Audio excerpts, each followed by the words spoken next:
All right, everyone, thank you for joining us this evening about our webinar on the Syrian peace process. My name is Ernest. I will be your host tonight, and we are proudly to announce the Json Institute. And to give you a slightly better introduction about what the Json Institute is, I will now show a slight video about the organization. Due to the fragile international security climate, Json considers it vital to keep students and young professionals informed on matters of international peace and security. Json Institute is a nonprofit organization based in The Hague. For over 40 years, Json Institute has provided information and insights about a wide area of subjects, such as war, like the crisis in Liberia, or the nuclear proliferation of North Korea, world politics, global finance, cybersecurity, climate change, and global warming. You might be wondering how we make sure that this information actually reaches the public. We take care of this by writing online articles and by publishing our own Json magazine. The magazine is published 4 times a year and focuses on themes related to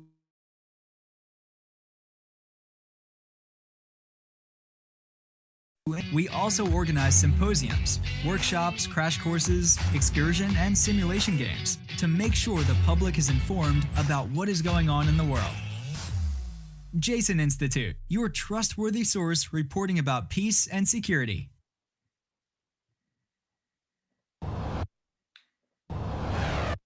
All right. Well, I hope that gave you all a better idea of what the organization is. So to start off, I will introduce how the evening will look like. I will start by introducing our speakers, who they are, slight introduction to them, then about the webinar, and inform you all about what we will be discussing tonight. Then we will follow with the actual meat of the webinar, which will be the discussion between the 2 speakers. And then later on, we will have a Q&A session for any questions from the audience. Also, if you do have any questions during the webinar, feel free to put them into the Q&A box, and we will address them either at the end of the webinar or during the webinar itself. So, just to introduce, I would like to introduce Rafif Jouejati as our first speaker. She is the founder and director of FREE-Syria and a board directors of the After and Baytna. She is the English spokesperson and local coordinator for committees in Syria, and which is its network of secular and nonviolent activists. She has worked with many leaders and opposition personnel to basically to work out an exit plan for Syria, and has also been part of the Geneva peace process for Syria. She is currently a scholar on Syrian in the Syrian Strategy Group at the Middle Eastern Institute in Washington, D.C. And our second speaker is Armenak Tokmajyan. Armenak currently is a scholar at the Malcolm H. Carnegie Middle Eastern Center in Beirut. His research focuses on border conflicts, on Syrian refugees, and local intermediaries in Syria. Before that, Armenak was a research fellow at the International Crisis Group, focusing mainly on Syrian refugees in Lebanon and patterns of displacement in general in Syria. As well as he studied in Budapest as a research fellow and focusing specifically on the dynamics in the conflict in Aleppo. So those are our two speakers for tonight. And yeah, later. So I would like to begin with the slight introduction to our that my system is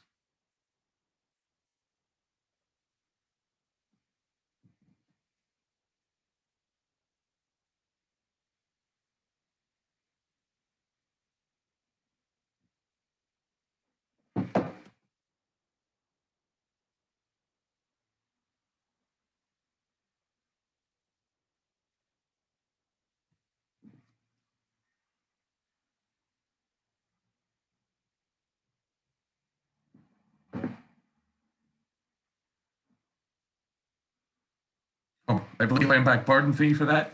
My connection suddenly timed out. This happened with these online sessions. Nothing we can do about that. So apologies for that. So continuing on. So the introduction of the topic.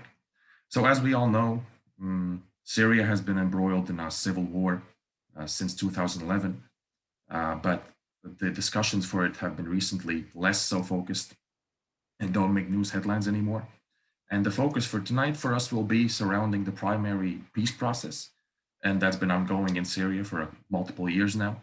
And we will be trying to focus on the minority groups that should be included into the peace process, and in general how the peace process has went, what have been the main sort of holders and main proponents of the peace process, as well as some proponents of it. As I already mentioned, the conflict has been going on there since 2011, and there have been many initiatives, such as the Geneva peace talks, ceasefire proposals by the US and Russia, and initiatives from the Arab League to bring the conflict to a close, but none of them have been successful so far. So my first question I would ask to the speakers, what is your sort of connection to the civil war, and how has it influenced sort of your career paths? If we could start with Rafif. Thank you, Arnis, and I want to express my thanks to the Json Institute and to Armenak for including me in this very interesting panel. I would like to begin by reminding everybody that the Syrian revolution began as a series of peaceful protests that swept the country. Initially, civilians were demanding that Bashar al-Assad implement reforms that he'd been promising for 11 years. It was peaceful for the first 7 or 8 months of the revolution until people began taking up weapons in self-defense. And then you had a bunch of actors entering the fray with their own political and military agendas. So I just want to characterize it as having started as a non-violent uprising. I joined as a Syrian from a diplomatic family, a long-standing diplomatic family.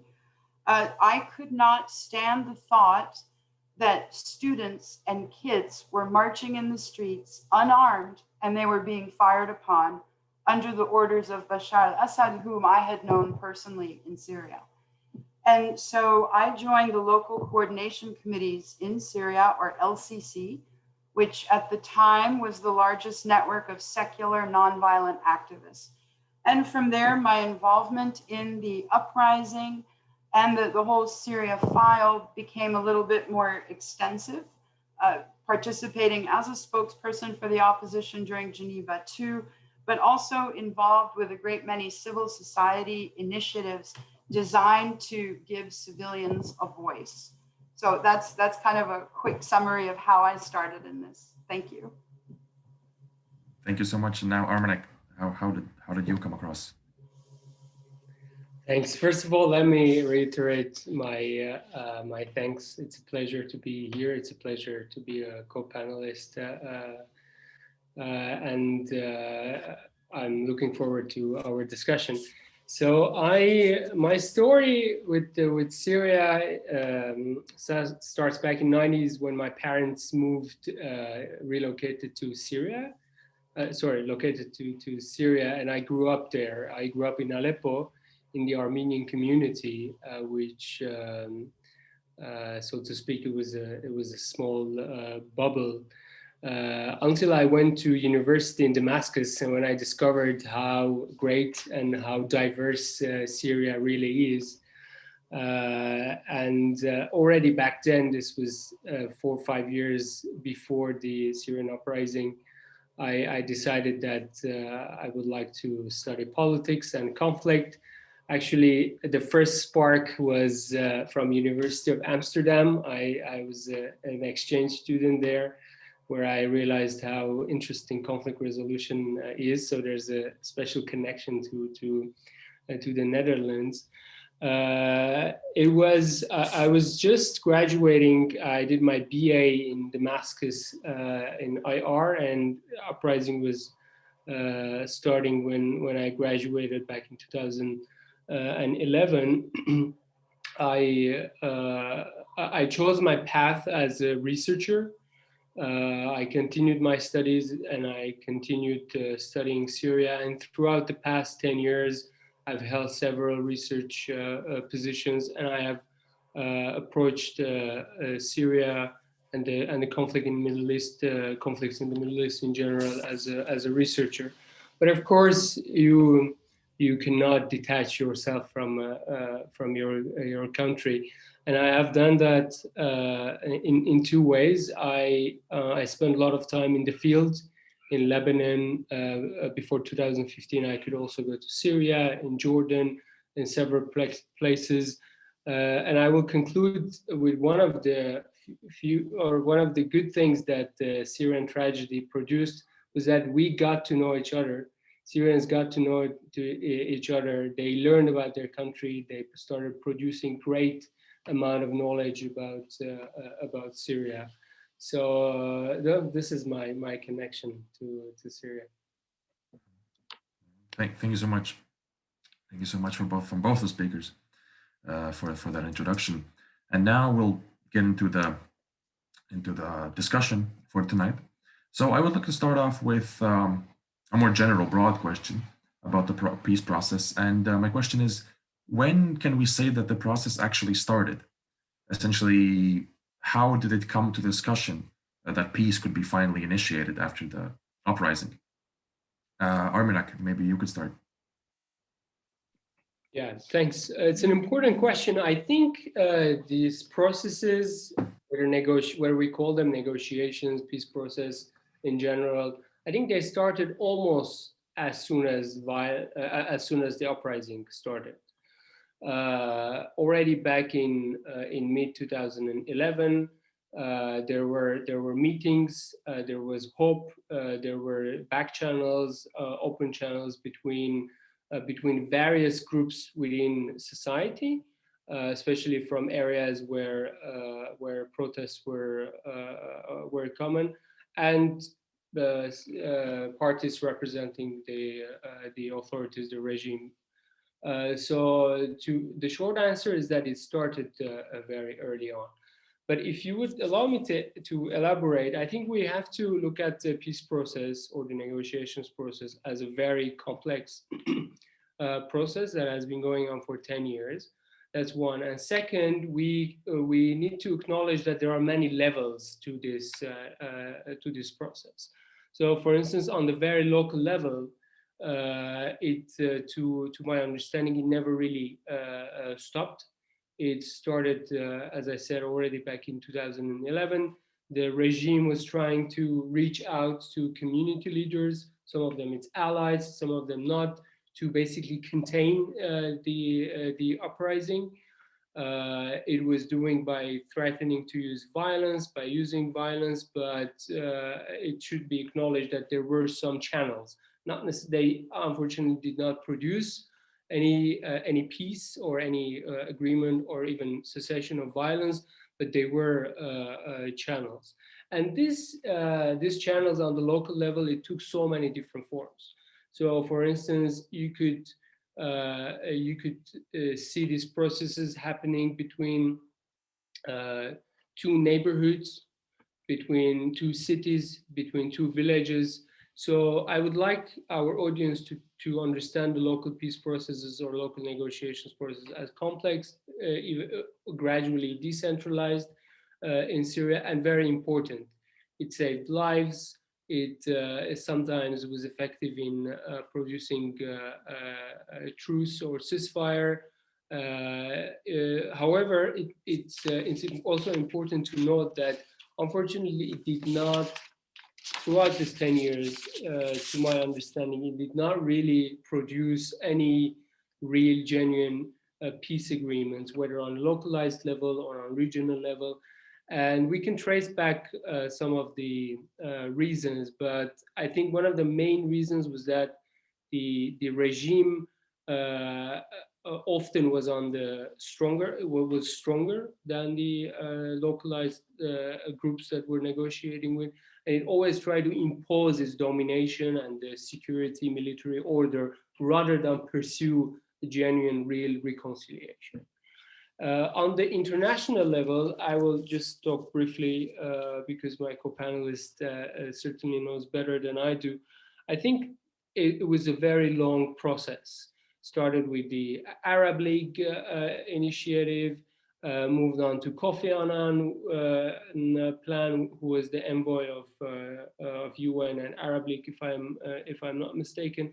Moved to Geneva processes 1, 2, 3, and eventually we are left with the Constitutional Committee, whose aim is to come up with a new constitution in Syria, hold elections, free elections, inclusive elections under the UN supervision, and eventually have some sort of a transition. No one really knows what's the definition of it, but some sort of a transition. Two points here. I think if I would look at this 10 years timeline, few turning points that were very important. The first one was the creation of a parallel process called the Astana process. And we witnessed, this was back in 2016, here we witnessed a major change in the negotiation process where you had one track, more international, more inclusive, a lot of powers, had the support of many states in the international community. And Russia, Turkey, and Iran, they agreed to create a parallel process. I will not go to details to save time, but I think this was an important turning point because, first of all, it created, the team was less inclusive and they focused on regions within Syria rather than the Syrian peace process in general. I think this was very important. The second, or perhaps I stop here. I don't want to take more time. I think we will have the opportunity to come back on this. All right, thank you so much. Rafif, do you have any comments on this? I think Armenak made some very good points, but I think it should be stressed that the Arab League initiatives followed by the Kofi Annan 6-point plan were sort of a precursor to the failure that is the Syrian peace process. And Astana certainly was a turning point, but that was some years later. I think every initiative that has taken place has been a failed one. And I think there's a very basic reason. You know, you always go to the source of the problem rather than look at the external details. And for me and millions of other Syrians, regardless of our ethnic or religious background, the source of the problem is more than 50 years of dictatorship. And it's not just any dictatorship, right? It's a dictatorship that includes torture, that includes a complete lack of any sort of freedoms, total repression. And so I think when we look at the Arab League initiatives and then the Kofi Annan 6-point plan, I believe that the Assad regime was in violation of the agreements before the ink was dry. So I think that's something that's very important to be stated up front. And we've seen this same pattern continue since then. So I'll just be brief there. Thank you. All right, thank you so much. And then I would maybe ask Rafif if you could continue on this question. As you already mentioned, the Syrian regime, the dictatorship, has been very much a contributing factor into the reason in the peace process has been delayed and why there have been so many failures in it. But besides that one, we have seen the roles of Turkey and Russia trying to play into the ceasefire. And can you name or mention any other actors that have delayed the peace process up until this point? Oh, thank you. It's a really good question. From one perspective, the entire international community has been a factor in delaying the peace process. right? We've had a lot of Western nations who claim to support freedom and democracy and the pursuit of human rights, but we as Syrians have found out that they were actually paying lip service to these notions. And the pursuit of democracy and freedom and human rights and basic dignity do not exist for us in Syria. And nobody was willing to stop the bloodshed as people continued to pursue those ideals. So you've mentioned Russia. We cannot ever forget the involvement of Iran. We have to remember Hezbollah. We have to remember the influence of the United States.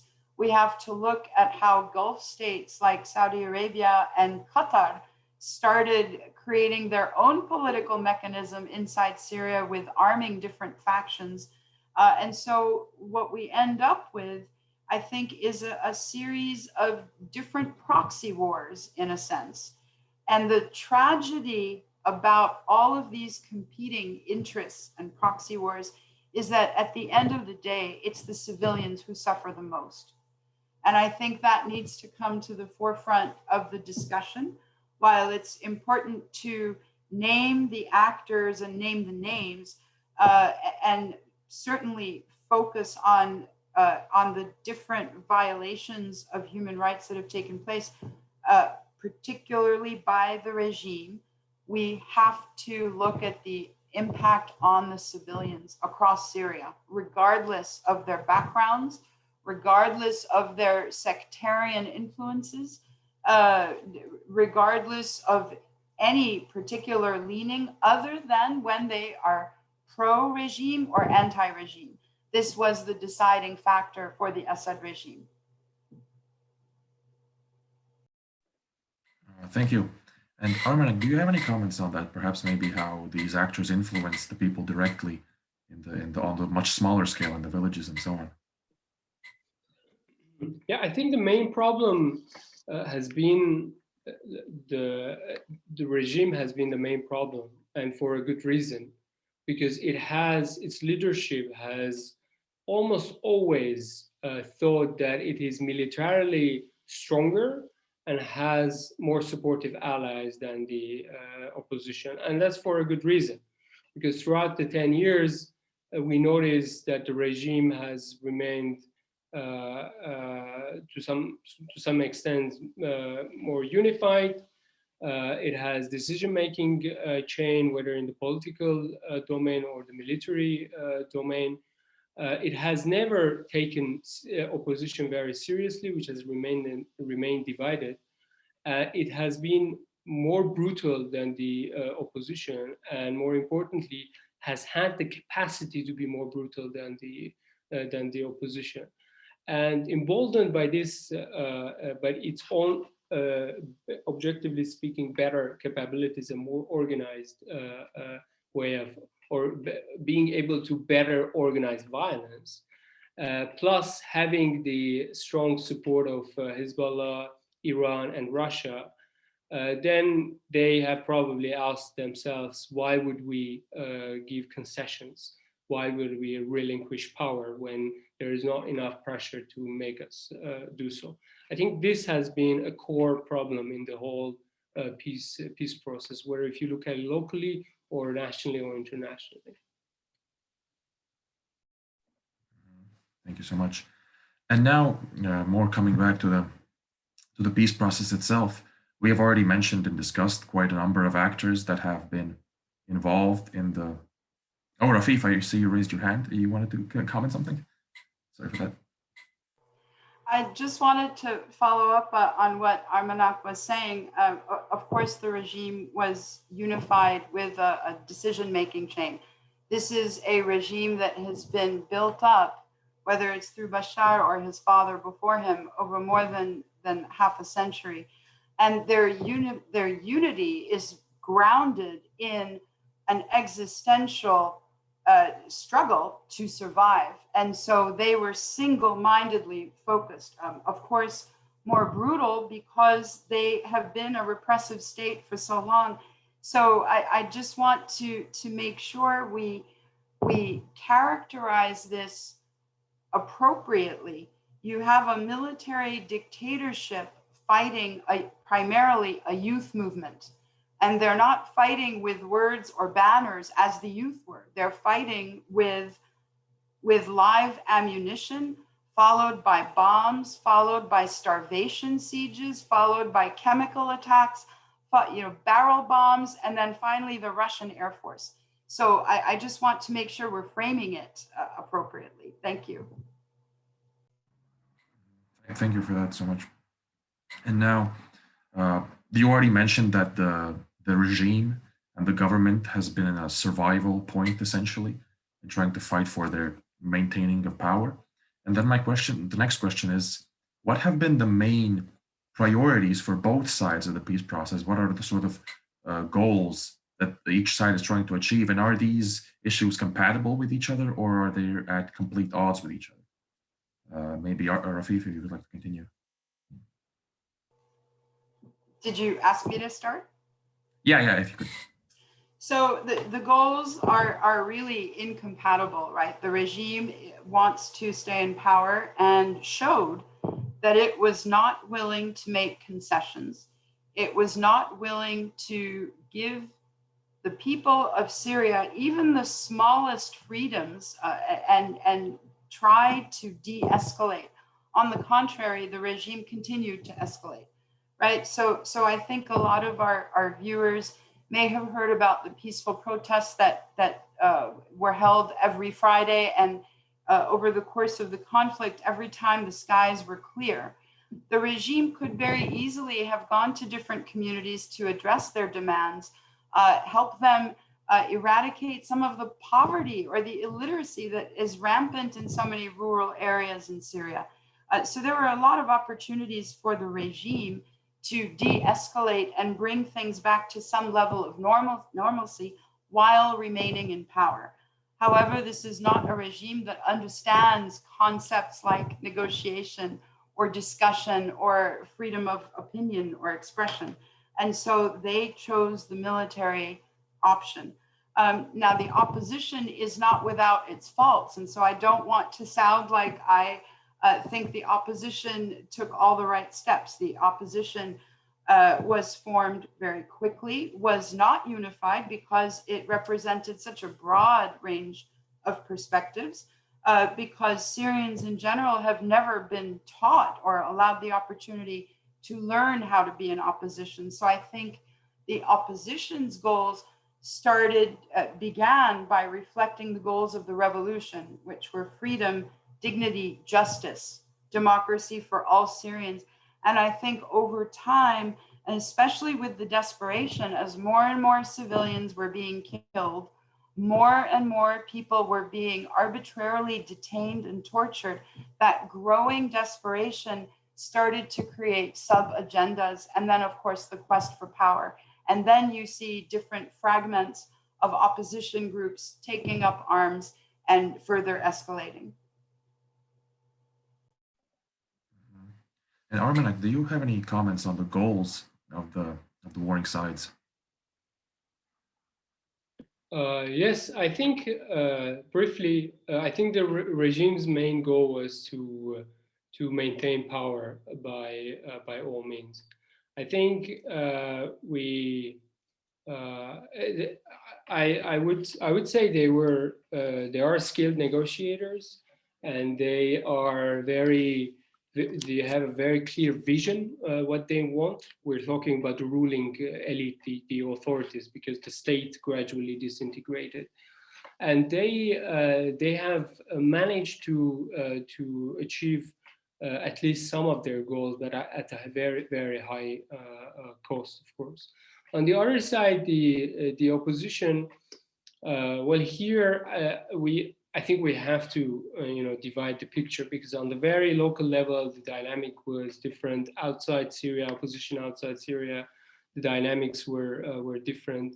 In the east, where the mostly Kurdish forces formed their own, let's say, their own opposition and their own agenda, that was very different. So I couldn't tell. Like if you want, we can elaborate. Please instruct. but if there was no one unified, concrete goal other than seeing a transition in Syria into something which is more inclusive, more democratic, more free. But I would argue that few people understood what that exactly means on the ground. That's one, and different opposition parties had a different explanation of what that means. Okay, understood. And then my follow-up question to that would be, what do you think are or rather, what have been the main focus points on the peace process, and what should in the future be the main the main focus points of the peace process? Have they changed? Have they stayed the same? And what are they, pretty much? So, Armenak, maybe would you like to continue? So there are many. I single out few. The regime has emphasized on. It played on many different concepts like sovereignty, territorial integrity, which are quite tricky because no one would want to say that no, we don't want to respect Syrian sovereignty or territorial integrity. But at the same time, it puts a lot of hurdles on the way towards constructive negotiations. If I bring an example from the Constitutional Committee, if I'm not mistaken, for months the regime side wanted to agree on national principles, which just prolonged the negotiation process. So to name, they have focused on the integrity of the country. They have focused a lot on the question of terrorism, that fighting terrorism should be a priority. When it comes to the opposition, I think Rafif will certainly have a better view since she has a first-hand experience, but I think the question of detainees is of particular importance because it's particularly a sensitive issue in Syria. Syrians have faced detention and arbitrary detention for a very long time. And this has been, interestingly, this has been one of the top priorities of the opposition. And the regime has consistently denied to make concessions on this level. Other issues concerning, human rights and more inclusive government in Syria, transition of power. I think those have been the main focus points of the opposition. Yeah, and Rafif, do you have any comments about the detainees, for example? I'll go a little bit backwards. You're absolutely right, Armenak. The detainees have been a major focal point for the opposition in any ongoing negotiations, with more than 200,000 people who are simply disappeared. And we know nothing about them. This has been a big sticking point. But I do want to come back to the notion of sovereignty, territorial integrity, and of course, the fight against terrorism. I do want our viewers to know that I am considered a terrorist by the Assad regime. Anybody who is opposed to the Assad regime is considered a terrorist and may be labeled a Mossad agent, an agent of the West, a spy, an Islamist, a jihadist, an Al-Qaeda operative. I mean, you name it, the list goes on. So I just want to stress again that the main focus of the regime is to stay in power at any cost. And so they do very skillfully employ a strategy of optics versus tactics, right? From an optics perspective, they talk a good game at negotiations. They want to protect their territorial sovereignty. And Armenak is absolutely right. Who's going to deny them that or say they don't wish to have that? They tell a very good story about combating terrorism at a time when we see terrorism before us. From an opposition perspective, the Assad regime has been the primary terrorist and has been the party in this conflict that has acted with impunity, that has been able to use barrel bombs and cluster bombs and target schools and hospitals and markets with no consequences, that has been able to use chemical weapons with virtually no consequences to them. So I think the focus points are completely divergent, to go back to that. Thanks.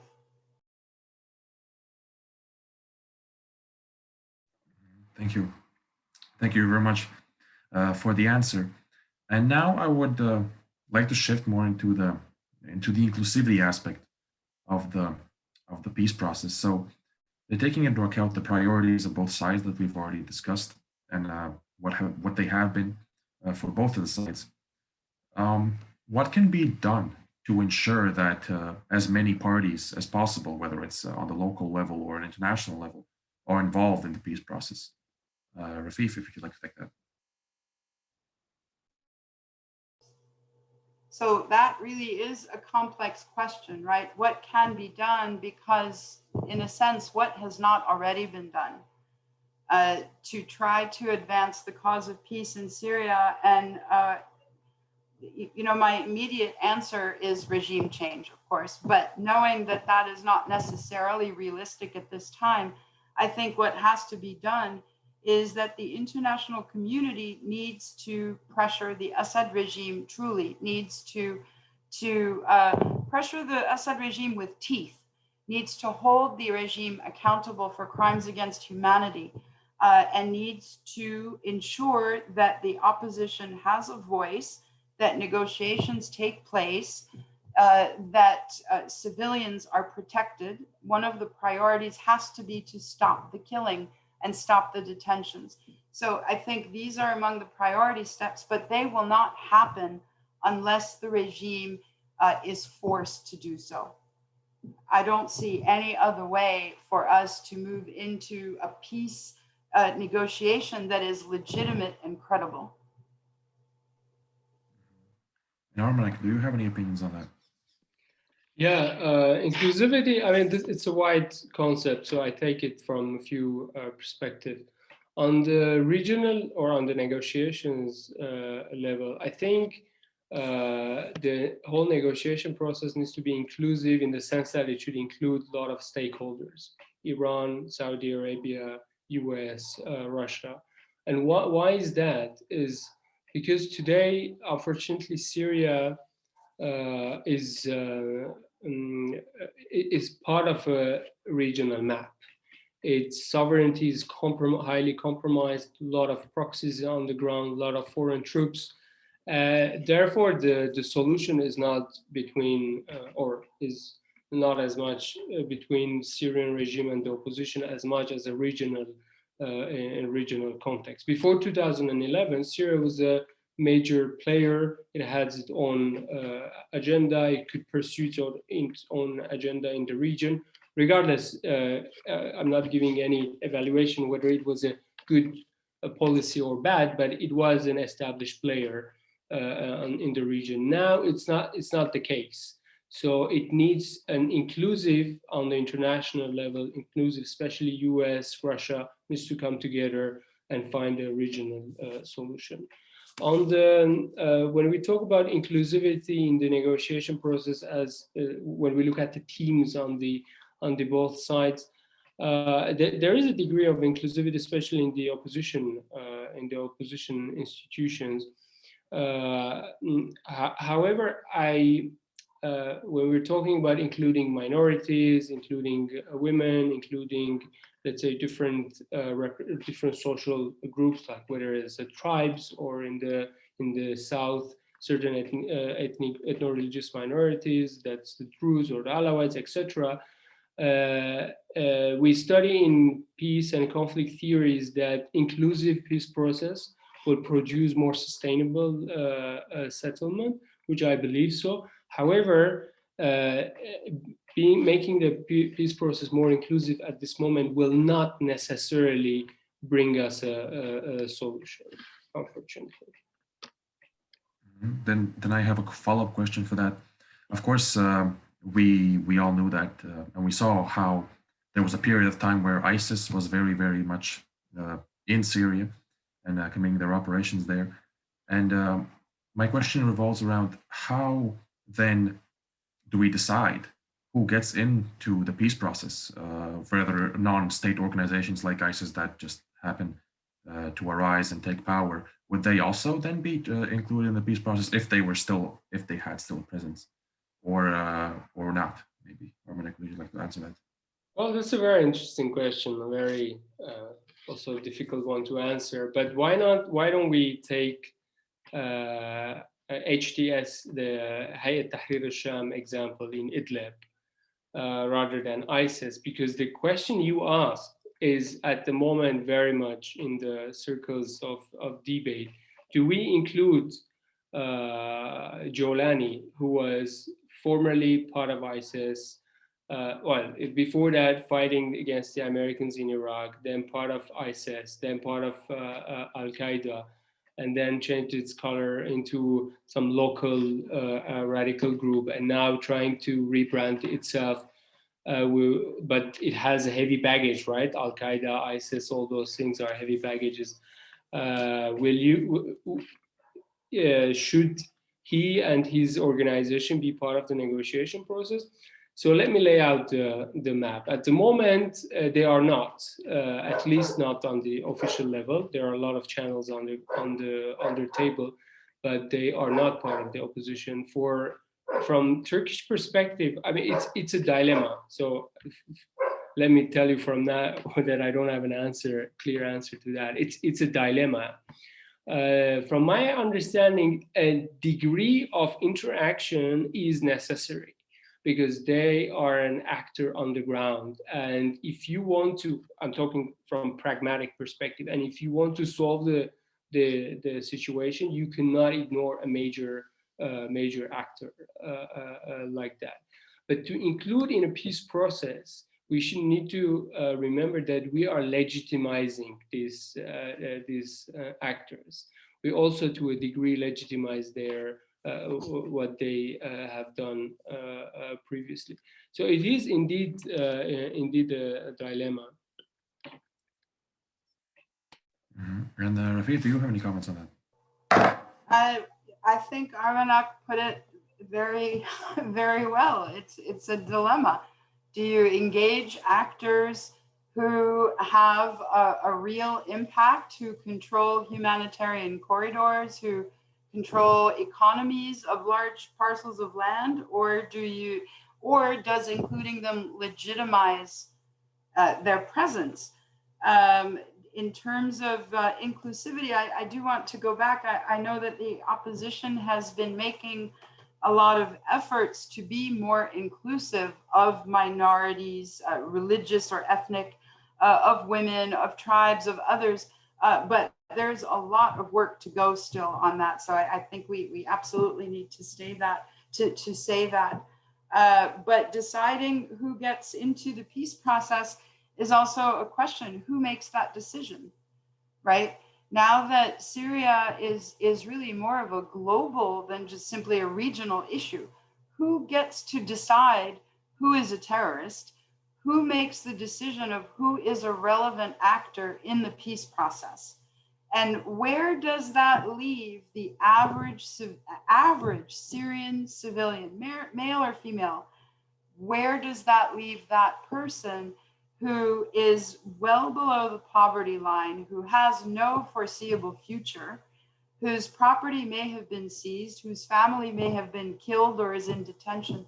So that's another question. When we're talking about negotiations and peace building, I think we talk at a very intellectual and theoretical level, but we're not paying attention to the actual suffering on the ground. And I think that has to be built into the narrative as well. Thanks. Thank you. And then maybe I would ask you to continue on that about sort of minorities that don't have the access to their to weapons and that can defend themselves. Oh, Armenak, you raised your hand, I believe. You wanted to continue? Could I add one more point? I think this is a of course fascinating discussion. I think it will be interesting for our viewers. There was one suggestion from a research organization in the field, that we do have criteria for designating certain organizations as terrorist, but do we have a criteria to undo that, like to delist them from that? I do believe there are some practices, but there was a suggestion that why not key players like United States and Europe, which list Hayat Tahrir al-Sham as a terrorist organization, draw some sort of a roadmap, if that's the correct word, that if this organization does 1, 2, 3, 4, 5, 6, then it will have the chance to be delisted from the terrorist organization list. And once that happens, I think it will be they could be part of the negotiation process. But I think there's a whole different angle to this as well. Let's not forget that the baggage that these organizations have, like ISIS and Hayat Tahrir al-Sham, has given a strong weapon to Russia and regime and Iran to legitimize their war and continue their war in Syria. So if you are delisting these organizations as a terrorist organization, then that will have a big impact on the negotiation process. And Syria and Hayat Tahrir al-Sham in the coming years could be an interesting case to follow in this under this title. Thank you so much. And then I have a question from the audience asking, what do the speakers make of the jus ad bellum conundrum regarding the Syrian civil war? So essentially, we have seen the US commit strikes, Russia and the Syrian government, which have clearly been illegal on certain civilian targets. So is there a possibility or a way that the conflict could be fully resolved, even if there aren't any consensus, or should there be developed a consensus of intervention by international actors? Rafif, if you could answer that. I would say that given that this conflict has dragged on for 10 years, and given the cost, the toll on Syrians after 10 years, I think many Syrians, and I'm only giving a personal opinion, I think many Syrians would welcome an armed intervention that puts the regime out of power. And I think many Syrians believe that that's the only way to get rid of Assad and begin rebuilding their country, perhaps with interim governments, certainly under international supervision. So I don't know that peace processes will be effective. And I think more and more folks are saying the international community has a responsibility to protect and has shirked that responsibility for at least 9 years. Thank you so much. And then I have another question from the audience regarding the sort of international intervention as well, and more specifically the responsibility to protect.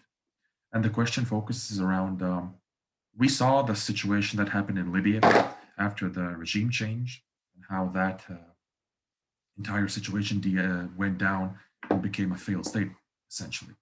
And do you maybe think that these lessons learned from Libya could also be a reason or an influence on the regime change in Syria? Armenak and maybe Rafif, you both had comments on that. Certainly. I mean, not just the Libyan case. I think early on, Western decision makers realized that toppling the regime was not going to be an easy task. Like the first few months, maybe up to a year, people were saying that the regime will go today, tomorrow. That was mainly because of lack of understanding of this, enigma. It was a regime that there were only a few good books on how Syria worked. So people didn't understand the nature of the regime and Syria in general. So, but a few years into the conflict, and through my interaction with policymakers in the region, particularly in Jordan and Lebanon, I came to understand that at some point they made the assessment that the opposition will not be able to topple the regime. That's one. And second, the post-Assad Syria will not necessarily be a stable, democratic a country with just system, etc. And Libyan case definitely played a role. But the assessment, like for instance, the disorganization of the armed groups on the ground. At some point, we had like hundreds of armed groups, no coordination whatsoever. Different countries, Saudi Arabia, Qatar, Westerners, they supported different groups. So there was this kind of that was the landscape of the Syrian armed opposition on the ground. So they took a step back. And finally, what really complicated the situation was the rise of radical groups like ISIS and the split between ISIS and Jabhat Nusra. And they came to dominate the armed groups. They became the most effective armed organizations which could organize violence, but they were effective against the regime. But more dangerously, they were much more effective in governing as well. All these things, I think, already back in 2013, even if the Syrians did not realize it back then, those were signs that the Western countries, specifically US or the main powers, were not ready to commit major armed forces to to enter and, let's say, change the regime or make major changes in Syria. Thank you so much. And Rafif, do you have any comments on that? I just want to say that a post-Assad Syria, if the fear is that it would not be a stable, just state, let's take a look at it now. So during the Assad regime, we have anything but justice and we have anything but stability. On the contrary, this has been allowed to spill over and touch much more than just Syria within its national borders. I think it's incorrect to compare Syria specifically to Libya or Iraq. I think we have to look at the context of each country, look at the dynamics of the people themselves, look at the state of the uprising, look at the diversity of the rich cultural and social fabric. And so I think, while I agree Western appetite to engage militarily has not been there, I think we do need to look at the responsibility to protect. I think we do need to assess the scale of the atrocities that have been committed by superpowers, right? Russia is not blameless here. So I think we need to take action, and I think we can't be paralyzed by mistakes of the past. Certainly we can learn from them, but I don't think because Western powers committed mistakes in the past that means they should be paralyzed in the face of such gross violations of human rights. Thank you so much. And now we're reaching the end of the webinar, so one more question I would like to ask, which I previously brought up. When we're talking about groups that don't necessarily have the means to weapons or can't get access to them or don't have the means to defend themselves through direct engagement, how are they trying to include themselves into the overarching picture of the peace process? And what is their role and what are their initiatives? Rafif, maybe you can answer that as well. Sure. So what Syrians have done, I think brilliantly, is to create a civil society where none truly existed in the past. You know, we talk about NGOs all the time. In Syria, before the uprising, they were just GOs, right? They were governmental organizations. And I think what average civilians have done, particularly among the secular and nonviolent community, is created more and more grassroots movements, created more and more organizations that are delivering actual services to civilians. I think an offshoot of that has been the women's movement. So you have organizations like the Syrian Women's Political Movement, which was formed very specifically to make sure that women have a seat at any negotiation table. There are literally thousands of civil society organizations all over Syria, all over Turkey, all over the region, really, and in Europe as well, and the United States, so all over the world. And these organizations are, one, advocating for Syrian rights inside Syria. They're advocating for a political solution of some kind, or a military one, but they're advocating for Syrians. They're also raising a generation of Syrians who are much more aware of their rights as individuals and who are much more interested in seeing an eventual change and a transition to democracy in Syria. And it's important to note that these civil society actors operate under constant threat of execution. Constant threat. I'll give you just a tiny example, if you'll, Armenak, if you'll give me just a minute, because I know you have a lot to say. But, you know, my organization created the Freedom Charter Project a few years ago, in which we surveyed more than 50,000 Syrians as to what they want in a future Syria.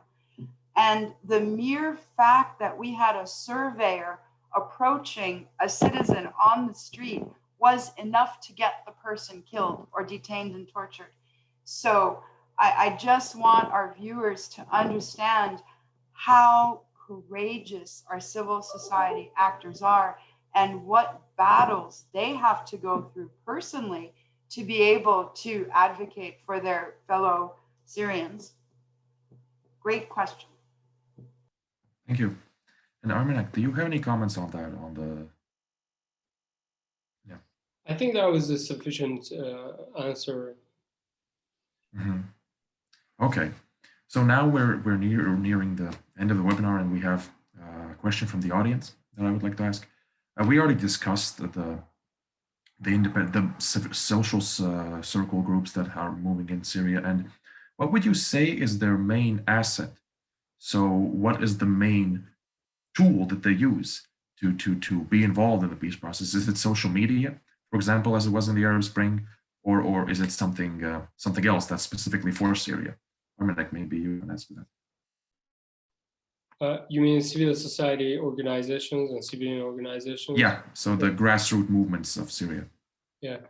Okay, we need to separate Syria because it's a divided country. When we talk about civil society organizations or any type of civilian organization that grew after the conflict outside Syria, I think they mostly, not always, but mostly live in an environment where there is some sort of a open and inclusive process, whether on the political level or the social level. The greatest thing Syrians got from this great tragedy is to get to know each other, get to organize,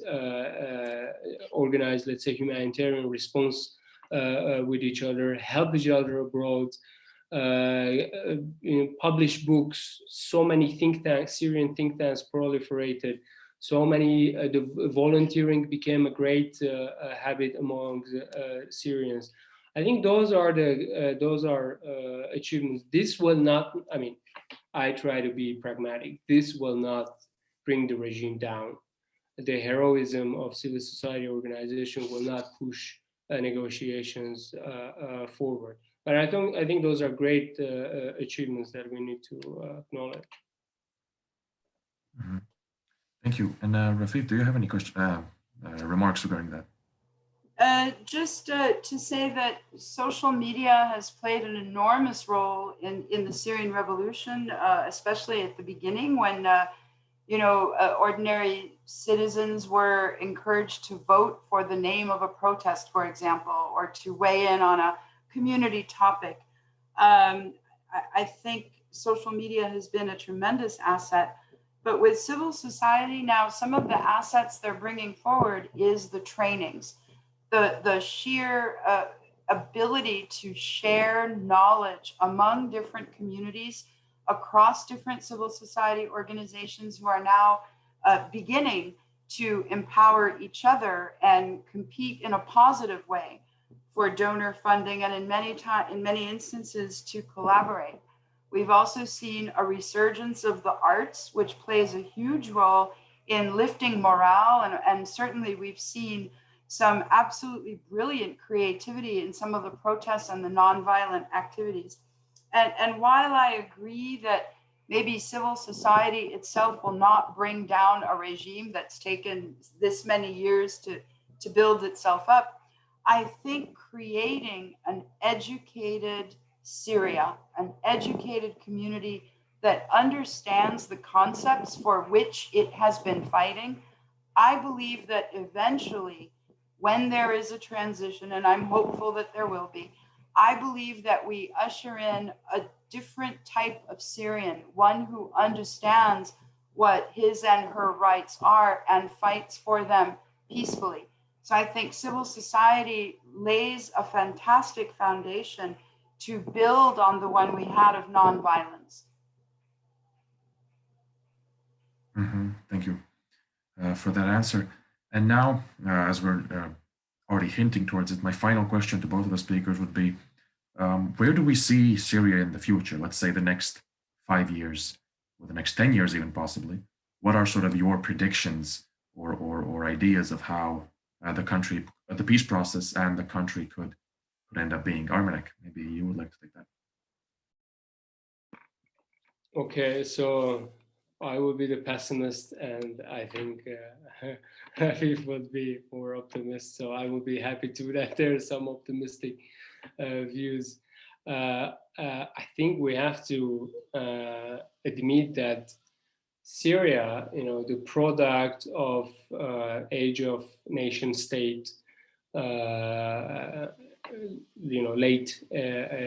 late after Ottoman Empire, when these Arab countries rose and tried to establish countries with borders, sometimes drawn by foreigners, and they tried to create a political community within these borders.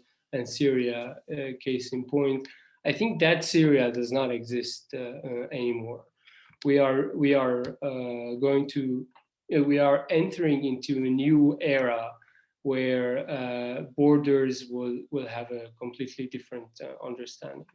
So regardless if Syria's borders change, whether internal or external, there will be very sharp divisions within Syria, which will require genuine, true reconciliation so we could overcome these divisions, whether divisions on ethnic or religious lines.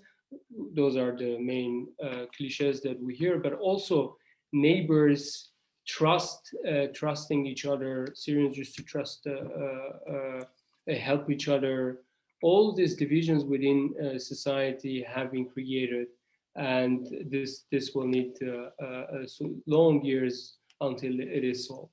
So from now to 5 years, regardless internal borders, how will they develop? I do see a divided Syria. Unfortunately, I do see a weak state, perhaps even failed state. And even now, in the coming year, I think the priority will not be a transition, but to feed Syrians, because hunger and food insecurity is going to be a very, very serious problem. On the positive end, and again, we need to recognize that Syrians have become a global nation, and they have enormous potential. If for 1 month they wouldn't send money into their relatives into Syria, Syria will collapse. No responsibility to protect. I mean, 1 month Syrians don't send money to Syria, everything will collapse. So we have a true global nation that maybe not in 5 years, but in 10, 15, 20 years, it will produce great scientists, great thinkers, trained entrepreneurs. But not in 5 years. I think on the long term. Thank you. And Rafif, do you have any remarks on that? 9 years ago, I was one of those people who was saying, oh my God, in 6 months we'll be done. So I've learned not to try to predict the future of Syria. And I've learned to try to look at things a bit more pragmatically. And I think Armenak is very on point here, very correct. But because we are a globalized now identity, we've developed a new identity. And we're adjusting to a new reality, which is that there are Syrians everywhere. And they are amassing knowledge and expertise, and they are establishing our new identity. I think over time, and I think you're right, Armenak, it won't be in the next 5 years. Certainly, my hope is that it's 10 or maybe 20. I think Syria will have to emerge as an international player. I think it already is a failed state. I think in the immediate term, you're absolutely right. Hunger is a major issue, and stop the killing. Stopping the bloodshed is also a major issue. But I have to keep hope. You know, when I see young people in Idlib painting murals with the portrait of George Floyd and saying, I can't breathe either, it tells me that there is still nonviolence, and it tells me they are still aware of what's going on in the rest of the world. And it tells me that there is hope. And so every time I see a nonviolent protest or I hear about a new initiative, I know it's working towards something. And I know from my interviews with refugees in Zakari camp in Jordan, in Turkish camps around Europe, I know that some 60–70% of folks say that they want to complete their education, they want to develop the right skills, and they eventually want to go back and rebuild a Syria that belongs to them and not the Assad regime. And so to me, that's always an inspiring story and tells me that I have to remain optimistic. Thank you. Thank you so much. Well, it's good to see both perspectives on the conflict and the realizations of it and how it is. And hopefully the hope still remains that the conflict will be resolved. So now we're actually a bit over time of our webinar. So I would like to thank both of the speakers very much for the amazing insights that you gave about the conflict. And even for me, I'm now that well aware of the conflict, and only a few years ago was reading up on it and actually shed a lot of lights and ideas on how the situation currently is. So thank you both very much for joining us tonight. I would also like to thank the audience for joining us tonight and for your questions that you gave to both of our speakers. And I would just like to quickly, for the final minute, describe the Json Institute. You can, of course, subscribe to our newsletter and stay in touch with us about our ordeals and our doings. And then, of course, you can join our team through our writing committee, and also our activity committee, where you actually get to write reports and participate in creating our events, and also just stay in contact with us.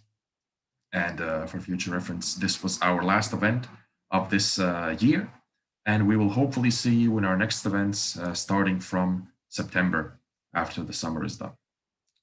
And once again, thank you both of the speakers for joining us tonight. It was a pleasure, and we will see you soon. Thank you so much. It was a pleasure to be with you. Thank you, Armenak. Thanks. It was a great. Bye-bye. Bye-bye.